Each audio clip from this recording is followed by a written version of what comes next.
Hi friends, പുതിയൊരു വീഡിയോയിലേക്ക് എല്ലാവർക്കും സ്വാഗതം. ഇന്ന് വീടിൻ്റെ ഹോം ടൂർ എന്ന് പറയാൻ പറ്റില്ല, കാരണം എല്ലാ പാക്കും ഞാൻ ക്ലിയർ ആയിട്ട് അങ്ങ് എടുത്തില്ല. അന്നത്തെ ഹൗസ് വാമിംഗ് ഡേ ആരോ എടുത്ത ക്ലിപ്സ് ഞാൻ എഡിറ്റ് ചെയ്താക്കിയതാണ്. അപ്പം ഇനി പോകുമ്പം അറിയുമോയെന്നറിയില്ല, ഞങ്ങൾ ബാംഗ്ലൂരാണ് സ്റ്റേ. ഞങ്ങളെ ഹോം ടൗൺ എന്ന് പറയുന്നത് കാസർഗോഡാണ്. അപ്പോൾ അവിടെ ഞങ്ങൾ പുതുതായി ഒരു വീട്, ഞങ്ങളെ സ്വപ്നഭവനം എന്ന് പറയാം, അത് കൺസ്ട്രക്ട് ചെയ്തിട്ട് ഹൗസ് വാമിങ് കഴിഞ്ഞിട്ട് ഒരു 2 മന്തായി.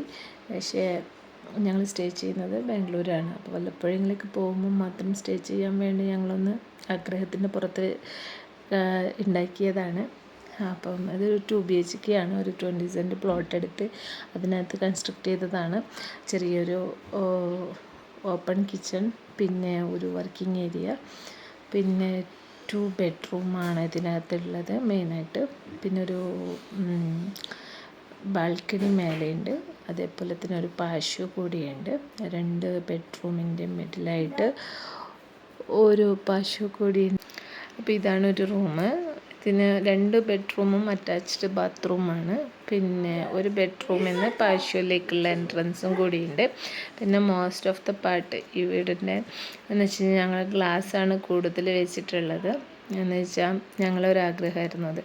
കാരണം ഇവിടെ അങ്ങ് റൂമിലിരുന്ന് മടുത്തപ്പം നാട്ടിൽ പോകുമ്പം പുറത്തെ കാഴ്ച കാണുക എന്ന് വെച്ച് കഴിഞ്ഞാൽ ഭയങ്കര ഇഷ്ടമായിരുന്നു. അതുകൊണ്ട് ആ ഒരു രീതിക്കാണ് ഞങ്ങളിത് പണിതത്.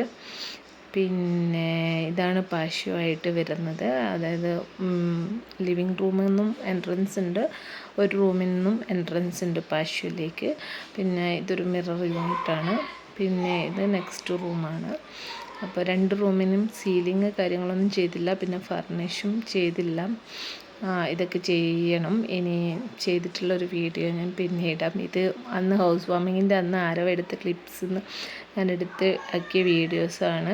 പിന്നെ ഇതിൻ്റെ ഡീറ്റെയിൽ ആയിട്ട് കോസ്റ്റ്, മെറ്റീരിയൽസ്, പിന്നെ നമ്മൾ ഏതൊക്കെ സ്റ്റേജിലൂടെ കടന്നു പോയി, ആ കാര്യങ്ങളിലൊക്കെ ഞാനൊന്ന് വ്യക്തമായിട്ട് നെക്സ്റ്റ് ഓരോ വീഡിയോയിലിടാം. അപ്പോൾ ഈ വീഡിയോ ഇഷ്ടപ്പെടുകയാണെങ്കിൽ എല്ലാവരും സബ്സ്ക്രൈബ് ചെയ്യണേ.